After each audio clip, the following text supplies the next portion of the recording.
நாடு முழுக்க பல்வேறு குற்ற சம்பவங்கள் நடந்துட்டு தான் இருக்கு. காவல்துறையினரும் விசாரிச்சுட்டு தான் இருக்காங்க.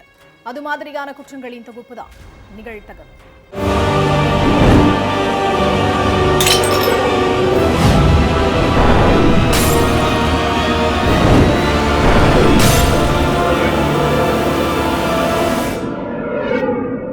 நிகழ்தகவு. ரோட்டோரத்தில் நிறுத்தி வைக்கப்பட்டிருந்த ஆட்டோவில் கிடந்த பெண் சடலம். 70க்கும் மேற்பட்ட சிசிடிவி கேமராக்களை அலசி ஆராய்ந்த காவல்துறையினர். பைக் நம்பரை வைத்து கொடூரனை தட்டி தூக்கிய காவல்துறை. 4 குழந்தைகளுக்கு தாயான பெண்ணை துடிக்க துடிக்க கொன்று வீசியது ஏன்? கொலையான பெண்ணுக்கும் கொடூரமாக கொன்ற கொலையாளிக்கும் என்ன சம்பந்தம்? நடந்தது என்ன?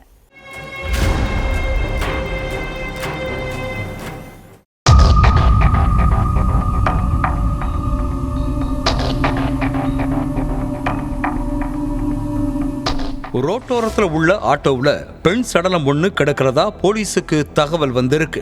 அதுக்கப்புறம் காவலர்கள் சம்பவ இடத்துக்கு போய் பார்த்தப்ப துணியால சுத்தி வச்சு ஒரு பெண் சடலம் ஆட்டோவில் கிடந்திருக்கு.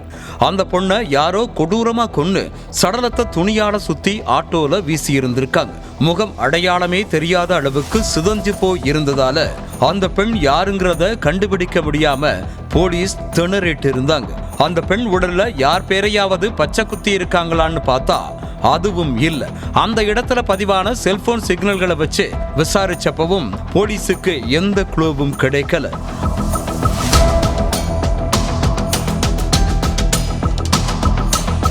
அடுத்த கட்டமா அந்த ஏரியாவை சுத்தி இருக்கிற 70க்கும் மேற்பட்ட சிசிடிவி கேமராக்களை அலசி ஆராய்ஞ்சாங்க. அதுல 25ஆம் தேதி நைட்டு 12:30 மணியளவுல பைக்கில் வந்த 2 இளைஞர்கள் ஆட்டோவுக்கு பக்கத்துல ரொம்ப நேரமா நின்னுட்டு இருந்த காட்சி பதிவாகி இருந்தது. அந்த பைக்கோட நம்பரை வச்சு அந்த பைக் ஓனரை பிடிச்சு போலீஸ் விசாரிச்சாங்க. கடைசியில அவன்தான் இந்த கேஸ்ல மெயின் அக்யூஸ்டாவே இருந்திருக்கான்.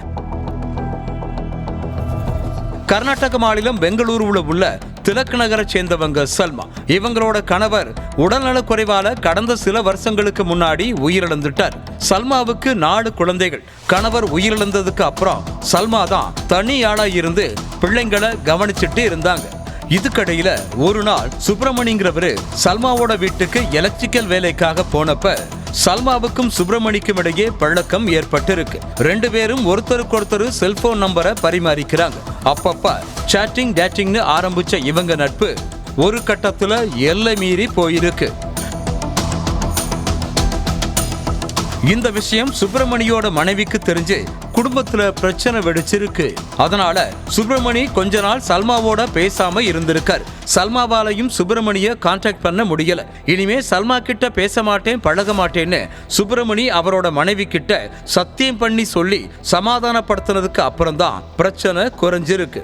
கிட்டத்தட்ட 1 மாசத்துக்கு மேல சுப்பிரமணி கிட்ட பேசாம இருந்த சல்மா ஒரு வழியா அவனை கான்டாக்ட் பண்ணி பேசியிருக்காங்க. அப்போ உன்கிட்ட தனியா பேசணும்னு சொல்லி கூப்பிடவே சுப்பிரமணியோ சல்மாவோட வீட்டுக்கு வந்திருக்கான். அப்போ உன் மனைவியையும் குழந்தைகளையும் விட்டுட்டு என் கூட வந்துரு, நான் உன்னை பாத்துக்கிறேன்னு சுப்பிரமணி கிட்ட சொல்லி இருக்காங்க சல்மா. அதுக்கு லூசு மாதிரி பேசாத, நான் ஏற்கனவே கல்யாணமானவன், என் மனைவி குழந்தைய விட்டுட்டெல்லாம் வர முடியாதுன்னு சொல்லி சல்மா கூட போக மறுத்திருக்கான்.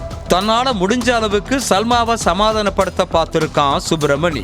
ஆனா சல்மா உடனே கல்யாணம் பண்ணிக்க சொல்லி வற்புறுத்திட்டே இருந்ததா சொல்லப்படுது. இவ்வளவு பொறுமையா சொல்லியும் இவ சொன்னதையே சொல்லிட்டு இருக்காளேன்னு ஆத்திரமடைஞ்ச சுப்பிரமணி சல்மா கிட்ட வாக்குவாதத்துல ஈடுபட்டிருக்கான். ஒரு கட்டத்துல இந்த வாக்குவாதம் கை கலப்புல போய் முடிஞ்சிருக்கு.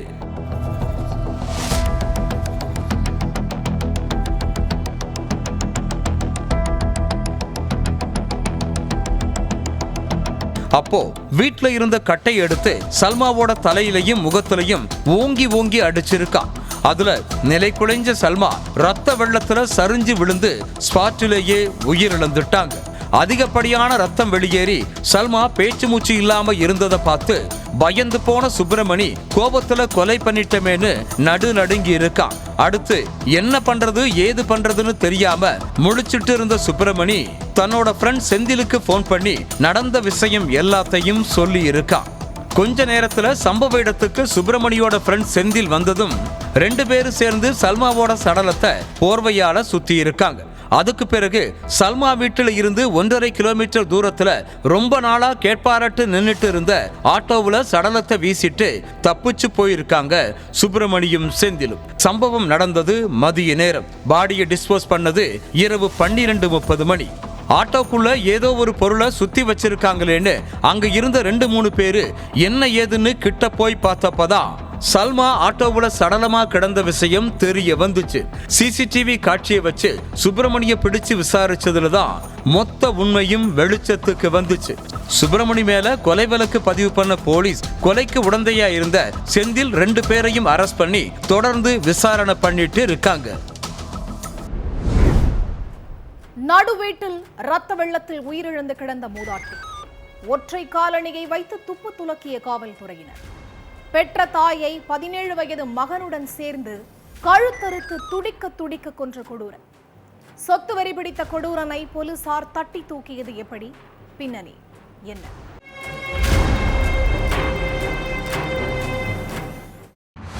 புதுச்சேரி பக்கத்துல உள்ள பிள்ளைசாவடிங்கிற கிராமத்தை சேர்ந்தவங்க தான் இந்த 70 வயசான மூதாட்டி லோகநாயகி. இவங்களோட கணவர் கடந்த சில ஆண்டுகளுக்கு முன்னால உடல்நலம் பாதிக்கப்பட்டு உயிரிழந்துட்டார். இவங்களுக்கு சந்தானம், ராஜ்குமார்னு 2 மகன்கள் இருக்காங்க. இதுல சந்தானம் பக்கத்து ஊர்ல உள்ள ஒரு பிரைவேட் கம்பெனியில வேலை பார்த்துட்டு இருக்காரு. அந்த ஊர்லயே மனைவி குழந்தைகளோட வாழ்ந்துட்டு இருக்கார். மூத்த மகனான ராஜ்குமார் அதே கிராமத்துல விவசாயம் பார்த்துட்டு இருக்கார். தாய் லோகநாயகி பிள்ளைச்சாவடியில உள்ள வீட்டுல தனியா வாழ்ந்துட்டு இருந்தாங்க. லோகநாயகிக்கு 70 வயசு ஆனாலும் வீட்டுல இருக்க மாட்டாங்களாம். நம்மளால முடிஞ்ச வேலையை பார்க்கணும்னு நினைச்சு தினமும் மாடு மேய்க்க போயிருவாங்களாம். இதுக்கிடையில விவசாயத்தையும் கவனிச்சுக்கிட்டு வந்திருக்காங்க. இந்த நிலையில தினமும் இளைய மகன் சந்தானத்துக்கு போன் பண்ணி பேசுற லோகநாயகி சனிக்கிழமை நைட்ல இருந்து போன் பண்ணாலும் எடுக்கல. இதனால பதறிப்போன சந்தானம் அம்மாவை தேடி வீட்டுக்கு வந்திருக்கார். வீட்டுல லோகநாயகி கழுத்து அறுக்கப்பட்டு சடலமா கிடந்திருக்கிறத பார்த்து அதிர்ச்சியில உறைஞ்சு போய் நின்று இருக்காரு. தகவல் தெரிஞ்சு அங்க வந்த போலீஸ் இறந்து கிடந்த மூதாட்டியோட சடலத்தை கைப்பற்றி போஸ்ட்மார்ட்டத்துக்கு அனுப்பி வைக்கிற வேலையில இறங்குனாங்க. இதுக்கிடையில மூதாட்டி லோகநாயகி கழுத்துல போட்டிருந்த செயினையும் காதுல போட்டிருந்த தோடையும் காணும்னு அவங்களோட மகன் போலீஸ் கிட்ட சொல்லி இருக்காரு. சந்தானம் சொல்றத வச்சு பார்த்தா இது நகைக்காக நடந்த கொலையா இருக்குமோங்கிற கோணத்துல போலீஸ் விசாரணையை தொடங்கினப்பதான் வீட்டு வாசல்ல ஆணோட ஒத்த செருப்பு இருக்கிறத கவனிச்சிருக்காங்க காவலர்கள். அதை கைப்பற்றின போலீஸ் செருப்புல உள்ள கால் தடத்தை வச்சு புலன் விசாரணையில இறங்குனாங்க. அப்போ அந்த செருப்பு லோகநாயகியோட மூத்த மகன் ராஜ்குமாரோடதுன்னு உறுதியாச்சு. அதுக்கு பிறகு ராஜ்குமார் வீட்டுக்கு நேரா போன போலீஸ்காரங்க உங்க அம்மாவை யாரோ கொலை பண்ணிட்டாங்க அப்படிங்கிற செய்திய சொல்லி இருக்காங்க. அம்மாவை கொன்னுட்டாங்களான்னு கேட்டு ஷாக்கான ராஜ்குமார் கண்ணீர் விட்டு கதறி அழுதுருக்காரு. அந்த நேரத்துல மூதாட்டி வீட்டு வாசல்ல செருப்பு இருந்த விஷயத்தை பத்தி ராஜ்குமார் கிட்ட போலீஸ் கேக்குறப்ப அவரோட முகமே மாறி இருக்கு. அதோட வேர்த்து கொட்டியும் இருக்கு.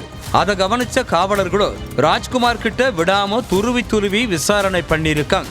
போலீஸ்காரங்களோட கேள்விக்கு பதில் சொல்ல முடியாம திணறின ராஜ்குமார் நான் தான் எங்க அம்மாவை கொலை பண்ணேன்னு சொல்லி ஒட்டுமொத்த குடும்பத்தையும் அதிர்ச்சியில உறைய வச்சிருக்காரு. அதுக்கப்புறம் ராஜ்குமார ஸ்டேஷனுக்கு கூட்டிட்டு போய் விசாரிச்சப்பதான் பெத்த தாய ராஜ்குமார் எதுக்காக கொலை பண்ணாருங்கிறது தெரிய வந்துச்சு.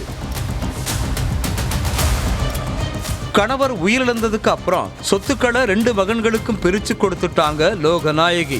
மது பழக்கத்துக்கு அடிமையான ராஜ்குமாருக்கு சொத்துக்களை பிரிச்சு கொடுத்தும் பிள்ளைசாவடியில உள்ள லோகநாயகி வீட்டு மேல ஒரு கண்ணு இருந்திருக்கு. இந்த வீடு நம்ம பேருக்கு வந்துருச்சுன்னா ராஜா மாதிரி வாழலாம்னு கனவுல மிதந்துட்டு இருந்திருக்கார். ஆனா மகன் ராஜ்குமார் ஆசைக்கும் விருப்பத்துக்கும் தாய் லோகநாயகி முட்டுக்கட்ட போட்டு இருக்காங்க. இருக்கிற சொத்து எல்லாத்தையும் உங்க 2 பேரு பேர்ல எழுதி வச்சுட்டேன். எனக்குன்னு இருக்கிறது இந்த ஒரு இடம்தான். இதையும் வித்துட்டா நாளைக்கு எனக்குன்னு சொந்தமா எதுவுமே இருக்காது. அதனால எந்த காரணத்துக்காகவும் இந்த வீட்டை தரமாட்டேன். ஒழுங்கா இருக்கிறத வச்சு பிழைச்சுக்கோன்னு திட்டவட்டமா சொல்லி இருக்காங்க லோகநாயகி.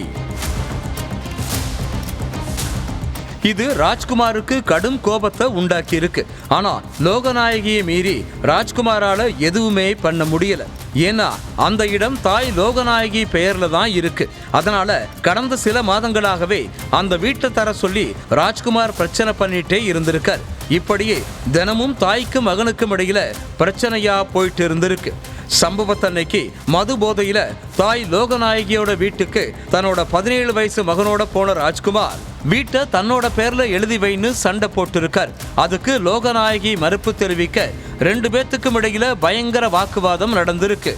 அப்போ போதையில இருந்த ராஜ்குமாரும் 17 வயசு பேரனும் சேர்ந்து லோகநாயகியோட கழுத்தை கத்தியால அறுத்து துடிக்க துடிக்க கொன்னுட்டு கண்ணிமைக்கிற நேரத்துல அங்கிருந்து எஸ்கேப் ஆகிட்டாங்க.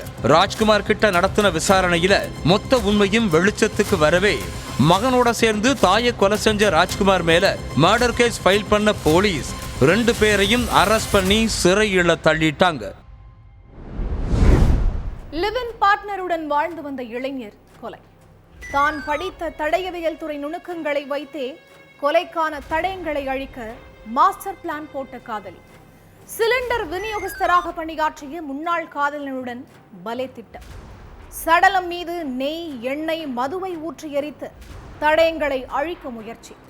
சிலிண்டர் மற்றும் ஏசியை வெடிக்க வைத்து விபத்து போல சித்தரிக்க வைத்தது அம்பலம். சிசிடிவி மூலம் கொலையாளிகளை கண்டுபிடித்த போலீஸ். இளைஞரை உடன் வசித்த லிவ்-இன் பார்ட்னரை கொலை செய்தது ஏன்? நடந்தது என்ன?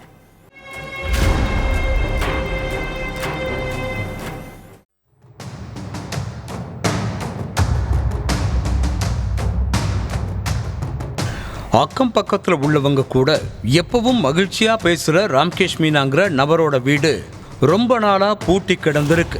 ராம்கேஷ் ஊருக்கு போயிருப்பாருன்னு நினைச்ச அக்கம் பக்கத்து வீட்டுக்காரங்க அவரை பத்தி பெருசா கண்டுக்காம இருந்திருக்காங்க. ஆனா அந்த வீட்டுல இருந்து திடீர்னு துர்நாற்றம் வீசியிருக்கு. வீட்டுக்குள்ள யாருமே இல்ல.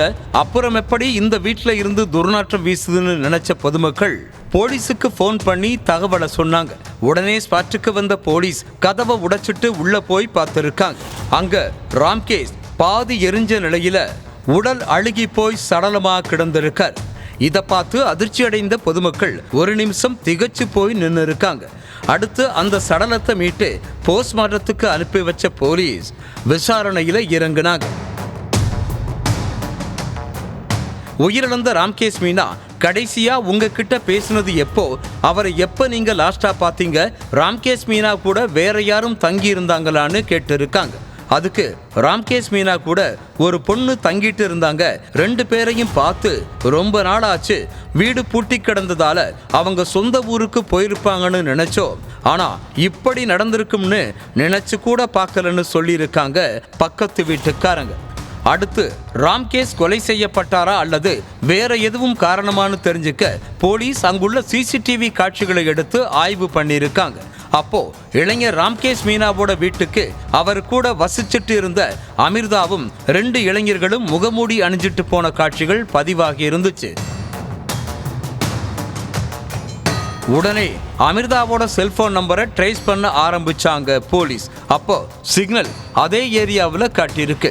உடனே சம்பவ இடத்துக்கு போன போலீஸ் சொந்தக்காரங்க ஒருத்தங்க வீட்டில் பதுங்கி இருந்த அமிர்தாவை பிடிச்சு விசாரணை வளையத்துக்குள்ள கொண்டு வந்தாங்க.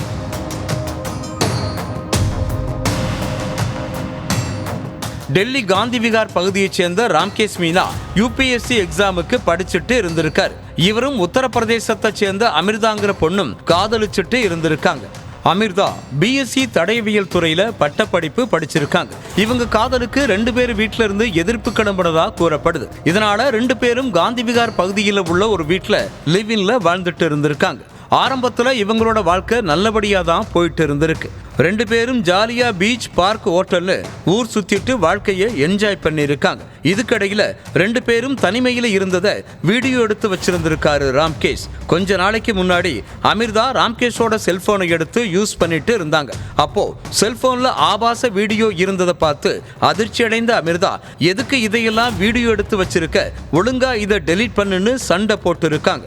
அதுக்கு ராம்கேஷ், இப்பெல்லாம் நீ அடிக்கடி என்கிட்ட சண்டை போடுற, ஒருவேளை நீ என்னை விட்டு பிரிஞ்சு போயிட்டனா இந்த வீடியோ வச்சு பிளாக்மெயில் பண்ணத்தான் எடுத்து வச்சிருக்கேன்னு கூச்சமே இல்லாம சொல்லியிருக்கார்.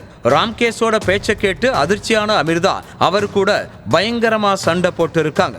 அடுத்து ரொம்ப மன உளைச்சல்ல இருந்த அமிர்தா நடந்த சம்பவம் எல்லாத்தையும் தன்னோட முன்னாள் காதலனுக்கு போன் பண்ணி சொல்லியிருக்காங்க.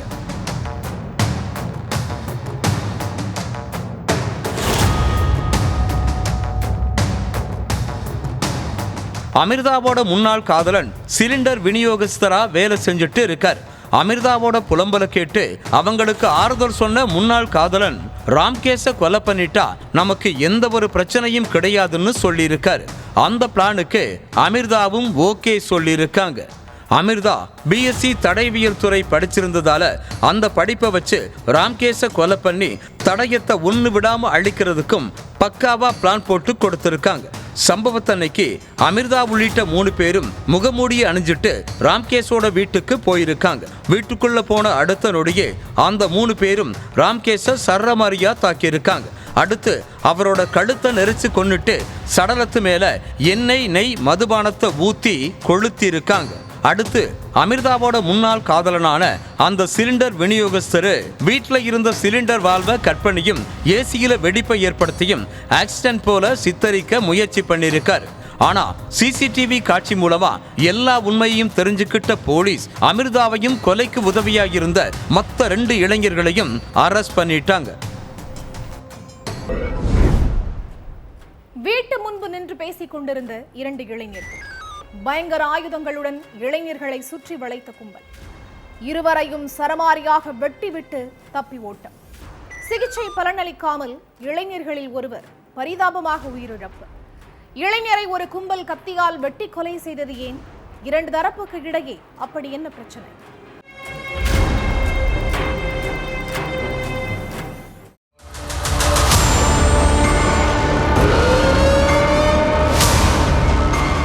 நைட் நேரம் தன்னோட வீட்டுக்கு முன்னாடி உட்கார்ந்து யுவராஜும் சித்தனும் பேசிட்டு இருந்தாங்க. அப்ப அங்க வந்த ஒரு கும்பல் யுவராஜ் கிட்டையும் சித்தன் கிட்டையும் பயங்கரமா வாக்குவாதம் பண்ணியிருக்காங்க. அடுத்து மறைச்சு வச்சிருந்த கத்தியை எடுத்த அந்த கும்பல் 2 பேரையும் சரமாரியா வெட்டிட்டு தப்பிச்சு போயிட்டாங்க. இதுல உயிருக்கு போராடிட்டு இருந்த யுவராஜையும் சித்தனையும் மீட்ட கிராம மக்கள் பக்கத்துல உள்ள ஹாஸ்பிட்டலுக்கு அனுப்பி வச்சாங்க. அங்க ட்ரீட்மெண்ட் அளிச்ச டாக்டர்கள் சித்தன் உயிரிழந்துட்டதா தெரிவிச்சிருக்காங்க. இந்த விஷயத்தை கேட்டு உடனடியா ஸ்பாட்டுக்கு போன போலீஸ் ட்ரீட்மெண்ட்ல இருந்த யுவராஜ் கிட்ட உங்களை யாரு வெட்டினது, உங்களுக்கும் அந்த கும்பலுக்கும் என்ன பிரச்சனைன்னு கேட்டு இருக்காங்க. அதுலதான் சித்தன் கொலை செய்யப்பட்டதற்கான காரணம் போலீஸுக்கு தெரிய வந்திருக்கு. மதுரை சொக்கநாதபுரம் பகுதியைச் சேர்ந்த யுவராஜ் குடும்பமும் அதே ஏரியாவில் உள்ள சபாபதி ஷியாம்குமார் குடும்பமும் ஆரம்பத்துல நல்லபடியா தான் பேசி பழகிட்டு இருந்திருக்காங்க. ஆனா நாள் போக்குல இந்த 2 குடும்பத்துக்குள்ளேயும் பிரச்சனை ஏற்பட ஆரம்பிச்சிருக்கு. 4 வருஷத்துக்கு முன்னாடி தீபாவளி அன்னைக்கு யுவராஜும் அவரோட ஃப்ரெண்ட்ஸும் வீட்டு வாசல்ல உட்கார்ந்து மது போதையில கெட்ட வார்த்தையில கத்தி பேசிட்டு இருந்திருக்காங்க. அப்போ பக்கத்து வீட்டுல இருந்து வெளியே வந்த சபாபதியோட அம்மா, எதுக்கு இப்படி கெட்ட வார்த்தையில பேசிட்டு இருக்கீங்க, பக்கத்து வீட்டுல எல்லாம் ஆள் இருக்காங்க, கொஞ்சம் பார்த்து பேசுங்க, ரோட்ல உட்கார்ந்து இந்த மாதிரி எல்லாம் நடந்துக்காதீங்கன்னு பொறுமையா சொல்லி இருக்காங்க. ஆனா அதை கேட்டு கோபமான யுவராஜ் சபாபதி அம்மாவை போட்டு சரமாரியா அடிச்சிருக்காரு. இதனால 2 குடும்பத்துக்கிடையே பயங்கர பிரச்சனை ஏற்பட்டு இருக்கு. சபாபதியும் ஷியாமும் தன்னோட அம்மாவை அடிச்ச யுவராஜ் மேல கொலை வெறியில இருந்திருக்காங்க. யுவராஜை எப்படியும் கொலை செஞ்சே ஆகணும்னு முடிவு பண்ணிருக்காங்க. ஆனா இந்த பிளான முன்கூட்டியே தெரிஞ்சுக்கிட்ட யுவராஜ் சொந்த ஊர்ல இருந்து கோவைக்கு கிளம்பி போயிட்டார். அதுக்கப்புறம் 2 வருஷமா கோவையிலேயே தங்கி வேலை பார்த்துட்டு இருந்திருக்காரு யுவராஜ். இதுக்கடையில யுவராஜுக்கு போன் பண்ண அவங்க அம்மா, நீ ஊருக்கு வந்து 2 வருஷம் ஆகிருச்சு, இந்த வருஷம் தீபாவளிக்கு வீட்டுக்கு வந்துரு, எல்லாரும் ஒன்னா சேர்ந்து கொண்டாடலாம்னு சொல்லி இருக்காங்க. அதுக்கு ஓகே சொன்ன யுவராஜ் சொந்த ஊருக்கு போயிருக்கார். யுவராஜ் சொந்த ஊருக்கு வந்ததை தெரிஞ்சுக்கிட்ட சபாபதி அவர் மேல கொலை வெறியில இருந்திருக்கார். அம்மாவை அடிச்ச யுவராஜ கொன்னே தீரணும்னு தன்னோட ஃப்ரெண்ட்ஸ் கூட சேர்ந்து கொலைக்கான திட்டத்தை போட்டு இருக்காரு சபாபதி.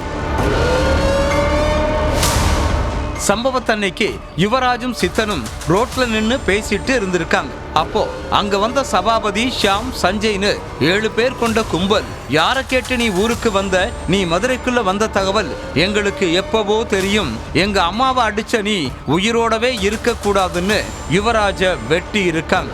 அப்போ பக்கத்துல நின்னு பேசிட்டு இருந்த சித்தன் அந்த கும்பலை தடுக்க முயற்சி பண்ணிருக்கார். ஆனா அந்த கும்பல் சித்தனையும் விட்டு வைக்கல.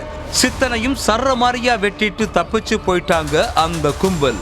அடுத்து அங்கிருந்த கிராம மக்கள் 2 பேரையும் மீட்டு ஹாஸ்பிட்டலுக்கு அனுப்பி வச்சாங்க. ஆனா சிகிச்சை பலனளிக்காம சித்தன் உயிரிழந்துட்டார்.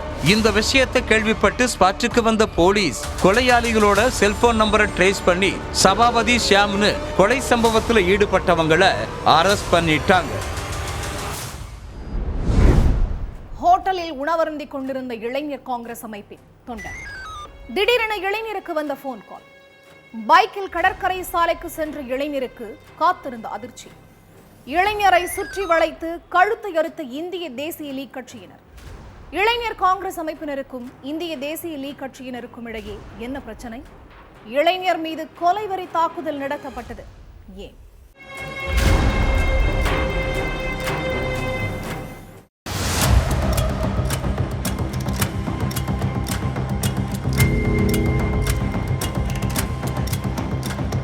ஹோட்டல்ல உட்கார்ந்து சாப்பிட்டுட்டு இருந்திருக்காரு இளைஞர் சித்திக். அப்போ அவருக்கு ஒரு போன் கால் வந்திருக்கு. எதிர்முனையில பேசின மற்றொரு இளைஞர் சித்திக்க கடற்கரை சாலைக்கு கூப்பிட்டிருக்காரு. உடனே பைக்கை எடுத்துட்டு அங்க போயிருக்காரு இளைஞர் சித்திக். அப்போ பயங்கர ஆயுதங்களோட அங்கிருந்த கும்பல் இளைஞர் சித்திக்கோட கழுத்தை அறுத்து சரமாரியா குத்தி இருக்காங்க. ரத்த வெள்ளத்துல சுருண்டு விழுந்த சித்திக் உயிருக்கு போராடிட்டு இருந்திருக்காரு. சித்திக் உயிருக்கு போராடிட்டு இருந்ததை பார்த்தா அவரோட ஃப்ரெண்டு ஒருத்தர் சித்திக்க பைக்ல உட்கார வச்சு ஹாஸ்பிட்டலுக்கு கூப்பிட்டுட்டு போயிருக்காரு. பாதி வழியிலேயே மயக்கமடைஞ்ச சித்திக் பைக்ல இருந்து மயங்கி விழுந்துட்டார். இதை பார்த்தா அங்கிருந்த பொதுமக்கள் சித்திக்க மீட்டு பக்கத்துல உள்ள ஹாஸ்பிட்டலுக்கு அனுப்பி வச்சாங்க. இந்த விஷயத்தை கேள்விப்பட்டு ஸ்பாட்டுக்கு போன போலீஸ் சித்திக்கிட்ட யாரு உங்களை வெட்டினது, உங்களுக்கும் அந்த கும்பலுக்கும் என்ன தொடர்புன்னு விசாரிக்க ஆரம்பிச்சாங்க. கன்னியாகுமரியில உள்ள குளச்சல் பகுதியை சேர்ந்த சித்திக் இளைஞர் காங்கிரஸ்ல தொண்டரா இருக்கார். இவருக்கு இளைஞர் காங்கிரஸ் அமைப்பை கன்னியாகுமரியில பெரிய அளவுக்கு கொண்டு போகணும்னு ஆசை இருந்திருக்கு. இளைஞர் காங்கிரஸ் அமைப்பு மேல ரொம்ப தீவிர பற்றோட இருந்த சித்திக் வீட்டுக்கு கூட சரியா போகாம என் நேரமும் அமைப்பு பணியே கதின்னு கிடந்திருக்கார். இவங்களுக்கும் இந்திய தேசிய லீக் கட்சிக்காரங்களுக்கும் ஆரம்பத்துல இருந்தே கட்சி ரீதியா சில முன்பகை இருந்திருக்கு. அப்பப்போ இரு தரப்பினரும் அடிக்கடி மோதல்லையும் ஈடுபட்டு இருந்திருக்காங்க. இந்திய தேசிய லீக் கட்சியோட மாவட்ட அமைப்பாளரான முகமது பாசித் மேல பல கேஸ்கள் இருக்குதுன்னு கூறப்படுது. முகமது பாசித்த மத்த அமைப்புக்காரங்க எங்க பார்த்தாலும் எல்லாரும் அவரை அண்ணன்னு சொல்லித்தான் கூப்பிடணுமா. ஆனா சித்திக் இது போன்ற நடவடிக்கைகளுக்கு எதிர்ப்பு தெரிவிச்சிருக்கார். இதுக்கடையில சித்திக் இந்திய தேசிய லீக் கட்சிக்காரங்களை பிரெயின் வாஷ் பண்ணி இளைஞர் காங்கிரஸ் அமைப்புல சேர்க்கிற வேலையில ஈடுபட்டிருக்கார். சித்திக்கோட இந்த நடவடிக்கை இந்திய தேசிய லீக் கட்சியோட மாவட்ட அமைப்பாளர் முகமது பாசித்துக்கு சுத்தமா பிடிக்கல. இதனால சித்திக்கு போன் பண்ண முகமது பாசித், எதுக்கு எங்க கட்சிக்காரங்களை உன்னோட அமைப்புல சேர்க்கிற, இது உனக்கு தேவையில்லாத வேலை, தேவையில்லாம நீ 2 தரப்புக்கும் இடையில பிரச்சனையை ஏற்படுத்துற, இந்த மாதிரியான வேலையை என்கிட்ட வச்சுக்காத அப்படின்னு சொல்லி மிரட்டி இருக்காரு. அதுக்கு உன் கட்சிக்காரங்க யாரையும் நான் கட்டாயப்படுத்தி என்னோட அமைப்புல சேர்க்கல, அவங்களா விருப்பப்பட்டுதான் எங்க அமைப்புக்கு வர்றாங்க, அதனால நீ உன் வேலையை மட்டும் பாருன்னு எதிர்த்து பேசியிருக்கார். அப்போ 2 பேருக்கும் இடையிலையும் பிரச்சனை ஏற்பட்டிருக்கு. 2 பேரும் மாறி மாறி தகாத வார்த்தைகளால பேசிட்டு சண்டை போட்டு இருக்காங்க. சம்பவத்தன்னைக்கு சித்திக் குளச்சல் பகுதியில் உள்ள ஒரு ஹோட்டல்ல உட்கார்ந்து சாப்பிட்டு இருந்திருக்கார். அப்போ அவருக்கு போன் பண்ண முகமது பாசித் நமக்குள்ள இருக்க பிரச்சனைய பேசி முடிச்சுக்கலாம்னு கூப்பிட்டு இருக்காரு. அதை நம்புன சித்திக்கும் தன்னோட பைக்கை எடுத்துக்கிட்டு அக்கரம்பள்ளிக்கு பின்புறத்துல உள்ள கடற்கரை சாலைக்கு போயிருக்காரு. அப்போ சித்திக்க சுத்தி வளைச்ச கும்பல் அவரை சரமாரியா கத்தியால குத்தி கழுத்து அறுத்துட்டு தப்பி ஓடி இருக்காங்க. அடுத்து அங்க வந்த சித்திக்கோட நண்பரும் கிராம மக்களும் அவரை மீட்டு ஹாஸ்பிட்டலுக்கு அனுப்பி வச்சாங்க. இந்த விஷயத்தை கேள்விப்பட்டு ஸ்பாட்டுக்கு வந்த போலீஸ் தலைமறைவா இருக்கிற முகமது பாசித் உள்ளிட்ட நபர்களை வலை வீசி தேடிட்டு இருக்காங்க.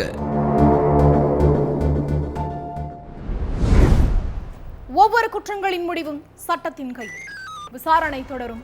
பார்க்கலாம் அடுத்த நிகழ்த்தகவை.